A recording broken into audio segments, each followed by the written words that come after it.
말씀 우리 교독하겠습니다. 에베소 2장 11절. 그러므로 생각하라. 너희는 그때 육체로 이방인이요 손으로 육체에 행한 할례를 받은 무리라. 칭하는 자들로부터 할례를 받지 않는 무리라. 칭함을 받은 자들이라.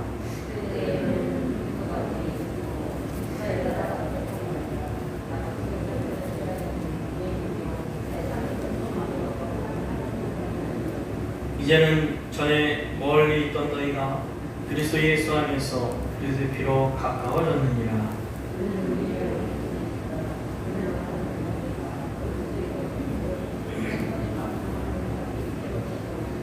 법조문으로 된 계명의 율법을 폐하셨으니 이는 이 둘로 자기 안에서 한 사람을 지어 화평하게 하시고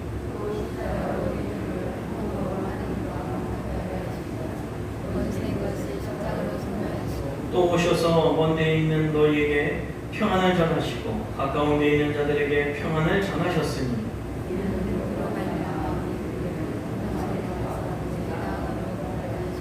그러므로 이제부터 너희는 의인도 아니요 나그네도 아니요 오직 성령들과 동일한 시민이요 하나님의 권속이라.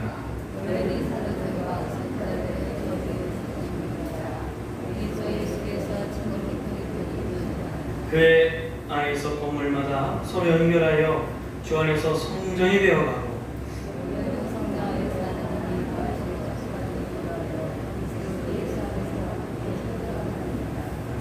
우리 할렐루야 찬양대 찬양을 하고 배우고 있습니다.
성탄절에 내리시는 하나님의 기쁨과 평화가 성도 여러분과 또 가정에 하는 모든 생각에 충만하며 또 1년 동안 쌓았던 분노와 아픔과 모든 자제감들이 주님의 이루신 소망으로 변해되기를 축원합니다.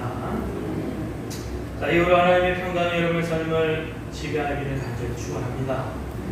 어느 시골에 물질적으로 유복한 가정이 있었어요. 남편은 어찌하든지 돈 벌고 물질로 성공하겠다는 생각밖에 없었어요. 아침에 일찍 들에 나가면 저녁 늦게 들어와 잠자리에 드는 단조로운 생활을 했어요. 그러나 다정다감하고 예술을 논하고 여행을 좋아하는 아내는 그런 생활이 불만족스러웠어요. 남편에게 함께 관광을 가자 늘 간청했지만 남편은 그냥 무뚝뚝하고 흘려버리기 일쑤였어요. 그런 남편의 태도에 아내는 탄식하다 못해 소망을 잃어버리고 말았어요.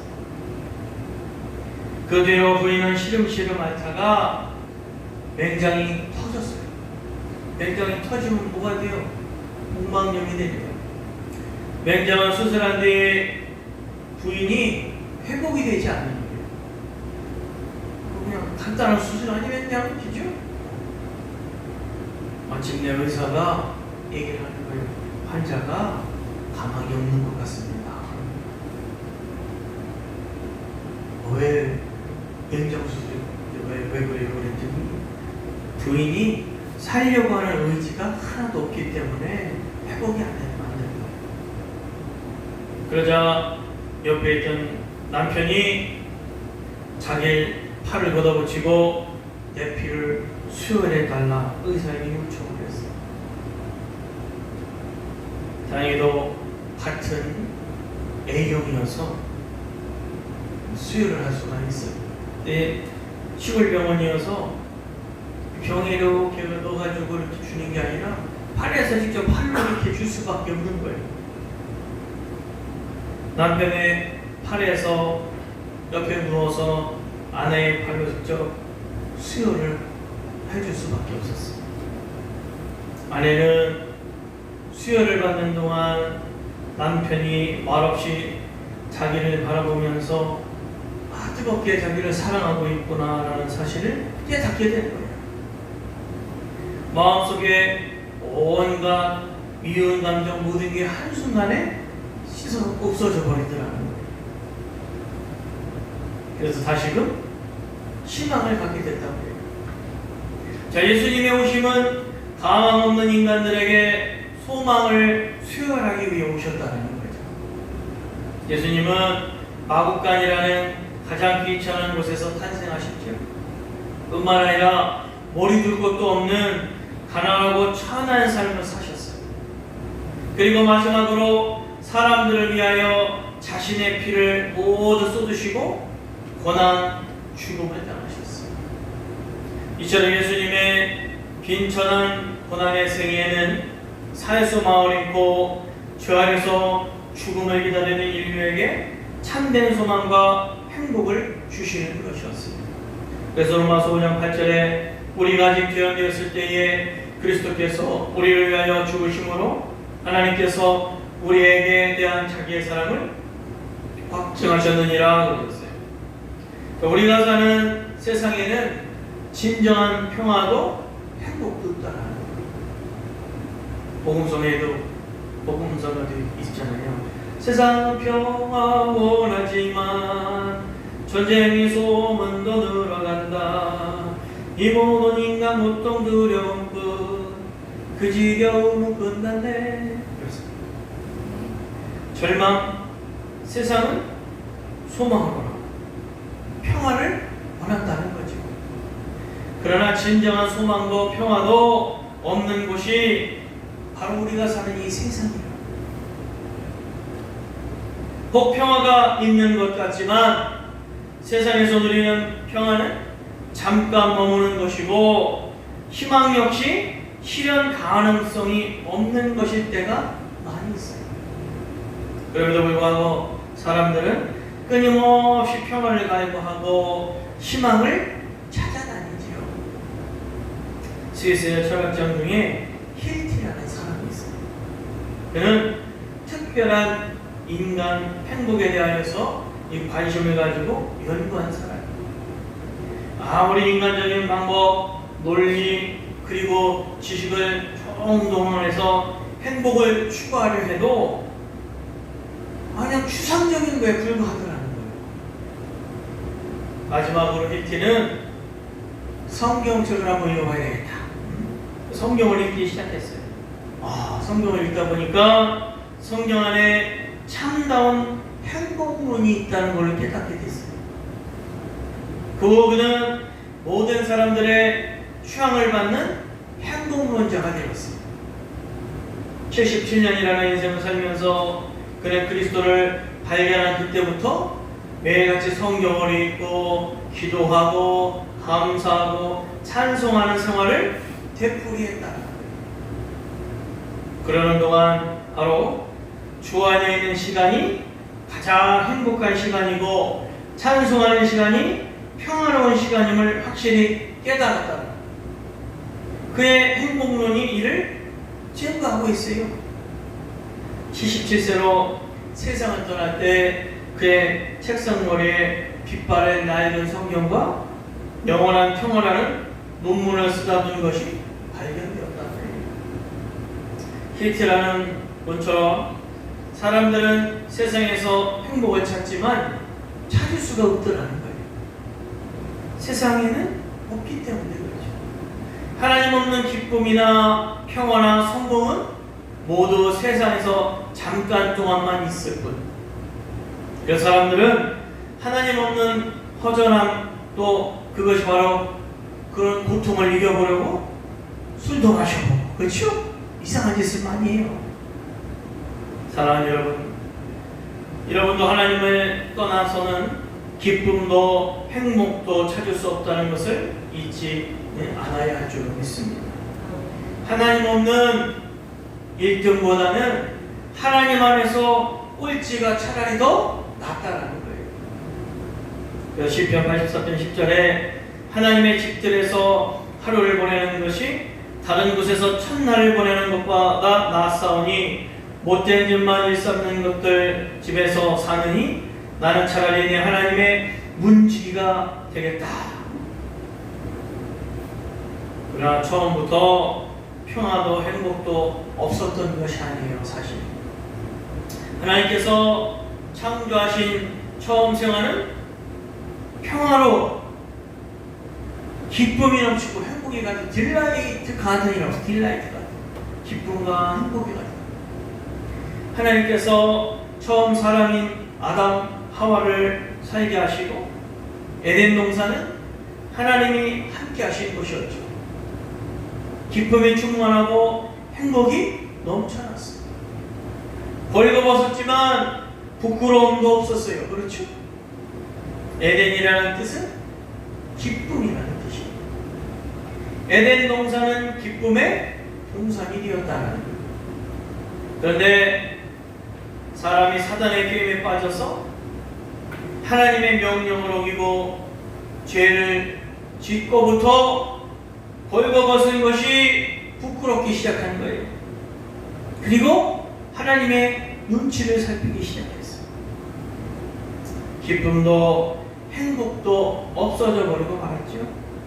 자, 이러한 사실 로마서 5장 12절에 말씀하고 있어요. 이러므로 한 사람으로 말미암아 죄가 세상에 들어오고 죄로 말미암아 죽음이 왔다니 이와 같이 모든 사람이 죄를 지었으므로 죽음에 모든 사람에게 이르렀느니라 그러셨어요. 이처럼 하나님 없는 세상에는 죽음이 있고 아픔과 고통, 불행, 근심, 걱정들이 생겨났다는 거예요. 뿐만 아니라 고생하며 힘들게 일해야 먹고 살 수 있게 되었고 아기를 낳는 고통도 주어졌어요. 잘 살고 못 사는 사람들 다스리는 사람이 이때 생겨나기 시작한 거예요. 이렇게 힘들게 살아가는 사람들에게 다시 기쁨의 동산인 하나님의 나라에서 살게 해주시려고 예수님이 세상에 오셨다는 거예요. 그래서 우리는 예수님이 오신 이 날을 성탄절을 기뻐하고 감사하며 축하하는 거예요. 그러면 예수님의 오심을 통하여 지금 우리가 알고 지켜야 할 것은 무엇인가요? 첫째, 예수님이 오심은 버려지는 사람들을 없게 하게 하기 위해서요. 버려진 사람. 우리 11절, 12절 다 다시 한번 공독해 볼까요? 11절, 11절. 그러므로 시작. 그러므로 생각하라. 너희는 내 육체로는 사람이고 손으로 육체의 하나님을 욕하는 자라. 지나는 자들로부터 아래를 같이 하는 자라. 지나고 없는 자들이라. 왜 너희는 그와 같이 있었고 이스라엘 사람을 살았다. 다윗의 언약들에 대하여 세상에서는 소망이 없는 이가 없는 자라. 네. 하나님과 하나님의 백성으로부터 소외되었던 에베소 교인들의 상태가 이 글에 자세히 묘사되고 있어요. 그들은 그때 그리스도 밖에 있었고 이스라엘 나라 밖에 사람이었고 언약의 약속들에 대하여 외인이었다라는 거예요. 즉 하나님으로부터 버려진 상태 그대로를 얘기하고 있어요. 유대인은 자기 민족 외에는 모두가 뭐예요? 이방인이에요. 자기네만 선민이고 전부 다 뭐예요? 이방인은 경멸의 대상이에요. 유대인들은 하나님께서 이방인들을 지옥불의 연료로 사용하기 위해서 창조하셨다 그렇게 얘기했어요. 또한 그들은 하나님께서는 자신이 만든 모든 민족들 가운데 오직 이스라엘만을 사랑하신다 믿고 있었어요. 이처럼 예수님께서 오시기 전까지 이방인들은 유대인들의 경멸의 대상이었어. 유대인과 이방인들은 결코 만날 수 없는 중간에 막힌 나무로 인해서 철저히 막혀 있었고 말 그대로 원수지간이었다. 오늘 보면 14절에 중간에 막힌 담을 그리기 위해서 하셨다고 그러잖아요. 중간에 막힌 담은 예루살렘 성전에서부터 시작이 되었어요. 예루살렘 성전 둘레에는 제사장들의 뜰이 있었고 뜰 동편에 유대인들의 뜰, 유대인 남성을 위한, 그리고 조금 더 가서는 여인들의 뜰, 유대인 여성들을 위한 뜰이 있었어요. 이 세 뜰 모두 동일한 높이에 있는 뜰이었어요. 여기서부터 5계단 내려오면 벽 하나가 있고 벽의 다른 한쪽에서 다시 14계단을 내려가면 다른 벽이 또 하나가 있는데 그 너머가 바로 이방인들의 바깥 뜰이었단 거예요. 높이가 1.5m가량인 돌로 쌓은 이 벽에는 헬라어와 라틴어로 곳곳에 이 벽을 넘는 자는 죽임을 당하리라 이렇게 쓰여져 있었는데 이방인은 결코 성전에 들어올 수 있어요? 없어요? 없다라는 거예요. 12절에 그때라는 접속사가 있어요. 바로 그 상태를 나타내요. 즉 예수 믿기 전에 우리의 상태가 바로 우상과 미련한 세상의 풍속과 육체를 따라서 살아갔던 이방인이었다라는 거예요. 하나님을 알지 못했고 어두운 가운데서 무의미한 삶을 살아가야만 했던 사람들이었다라는 거예요. 가만히 두어도 저절로 영원한 현물을 면치 못하는 처지로 전락되어 가고 있었다는 거예요. 물론 스스로는 대단한 식견과 야망과 자만을 가지고 있었다고 여겼을 거예요. 그러나 사실은 모두가 다 바람 잡는 것과 같은 허망한 일이었다라는 거예요. 갈라디아서 3절에도 이와 같이 우리도 어렸을 때에 이 세상의 초등학문 아래에 있어 종노릇하였더니 그래요. 예수님은 이렇게 버림받고 소외된 사람들을 위해 우리에게 오셨죠. 하나님께서는 예수님을 구주로 믿는 사람들을 양자로 받아주셨어요. 그래서 예수님을 믿는 사람들은 이방인이 아니라 이제 하나님의 뭐가 됐어요? 자녀가 되었다. 로마서 8장 15절에 너희는 다시 무수하는 종의 영을 받지 아니하였고 양자의 영을 받았으므로 아바 아버지라 부르짖느니라 그러셨어요. 우리가 하나님을 아버지라 부를 수 있는 근거가 바로 여기에 있고 그것이 바로 예수님 때문에 그렇게 되었다라는 거예요. 둘째, 예수님의 오심은 하나님과 화해시키기 위함이셨죠. 오늘 13절 18절 다시 한번 봉독해 봅시다. 13절 이제는 시작. 이제는 전에 멀리 있던 너희가 그리스도 예수 안에서 그리스도의 피로 가까워졌느니라. 우리가 병이신지라 둘로 하나 반드시 원수된 것을 고치는 간에 같은 답을 자기 육체로 복저문으로 들키면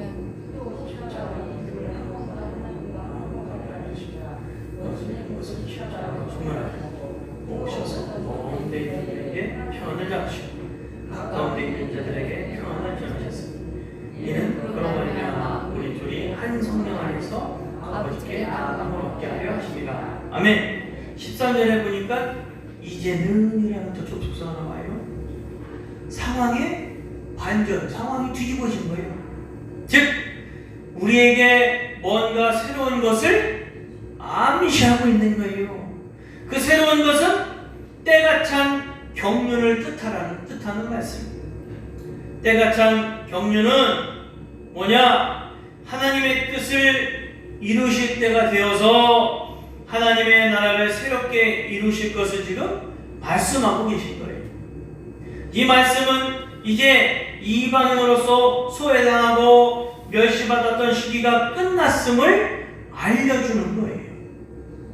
그리스도의 오심은 불신의 시대가 끝났음을 알리는 신호였다라는 거예요. 우리는 하나님으로부터 소외된 사람들이었어요. 그러나 예수님은 죄 때문에 하나님으로부터 쫓겨났던 사람들을 하나님과 화해하도록 중간에 화해자가 되셨다라는 거예요. 그리스도 예수 안에서 그리스도의 피로 인하여 하나님과 가까워졌다는 거예요.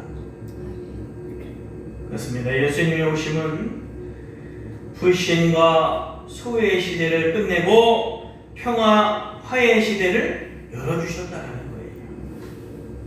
그래서 사람 사이의 화해를 이루어 주셨어요.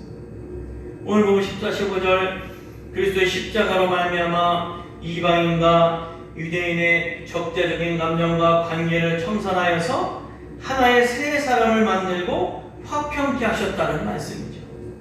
초대교회 당시 유대인들은 하나님의 선민의식과 율법으로 거룩하다는 우월의식으로 가득 차 있었어요. 그래서 이방인들을 개같이 취급하고 상중하는 것조차 꺼렸다라는 거예요. 그런가 하면 이방인들도 유대인들을 외벌수 편견과 아집으로 똘똘 뭉쳐진 악독한 족속으로 낙인을 찍어놓았다라는 거예요. 요한복음 4장 9절에 사마리아 여자가 가로되 당신은 유대인으로서 어찌하여 사마리아 여자 나에게 물을 달라 하나이까 하니 이는 유대인이 사마리아인과 상종치 아니함이로라 그랬어요. 자, 이러한 반목과 지시가 예수 그리스도의 십자가로 인하여서 하나로 묶어지는 화해가 이루어졌다는 거예요.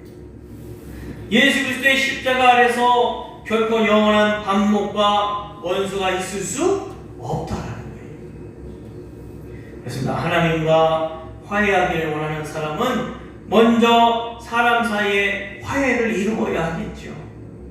요한일서 4장 20절에서 누구든지 하나님을 사랑하노라 하고 그 형제를 미워하면 이는 거짓말하는 자니 보는 바 그 형제를 사랑치 아니하는 자가 보지 못하는 바 하나님을 사랑할 수 없느니라 그러셨어요.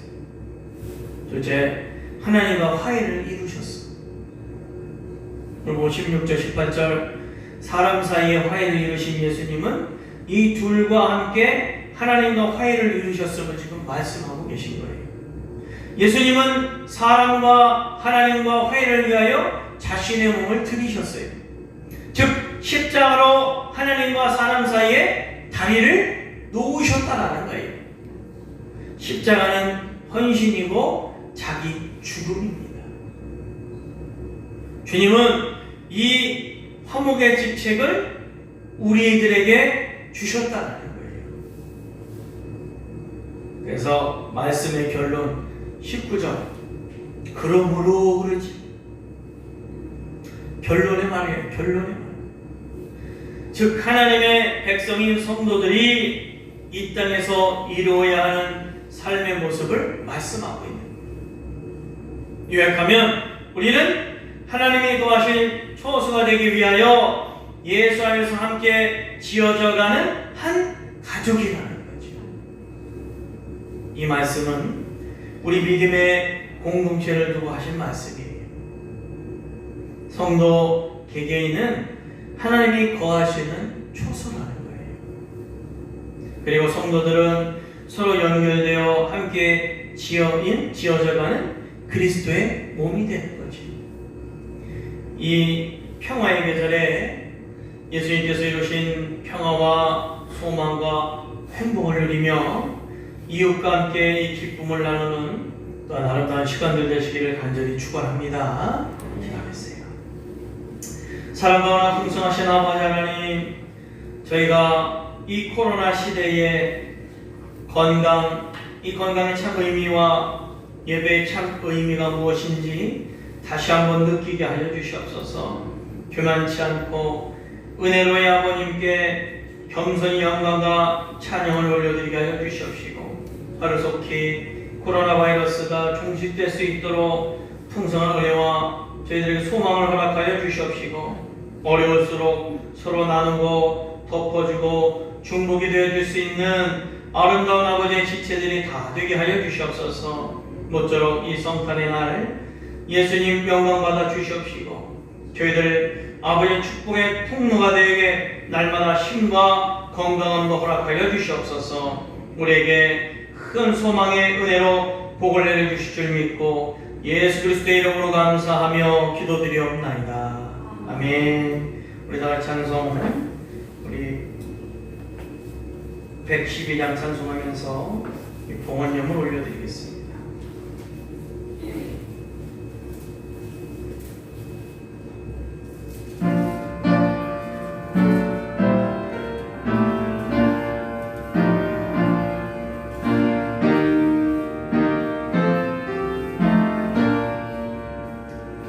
그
사랑의 하나님, 거룩한 성탄절 허락하시고 또 주님 앞에 성탄임을 드려진 손길 드리겠습니다.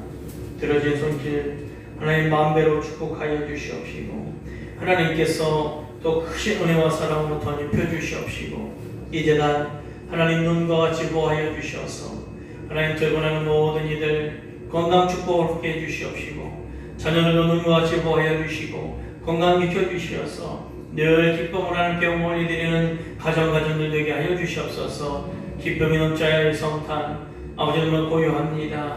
하나님 또한 참석하지 못한 지체들 아버지 그 자리에서 또한 주님을 기억하고 이 자리를 기억하게 하여 주시옵소서. 하나님께서 모든 것 영광 받아 주시고 드려진 영을 위해 하나님 축복의 백을 하여 주실 줄 믿사옵고 우리 구세주 예수님의 이름으로 감사하며 축복 기도 올려옵나이다. 아멘.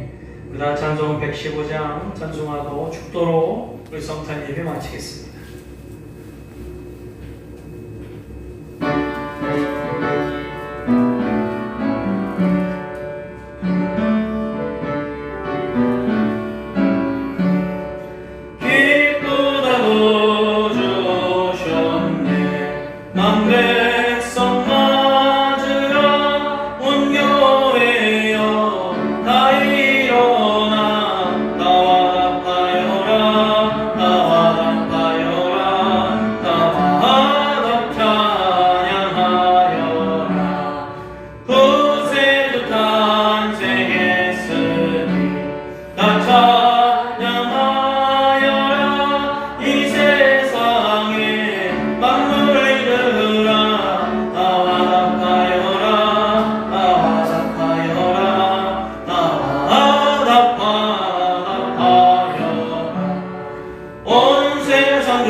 지금은 우리를 사랑하사 독생자 예수 그리스도를 허락하신 아버지의 그 크신 사랑하심과 성부 성자 성령과 원동 축복하시니 이 성탄절 이 은혜를 같이 나누고자 원하는 사랑하는 모든 성도들 머리머리 위에 하나님께 정오까지 끝까지 함께 계시기를 간절히 축원하옵나이다.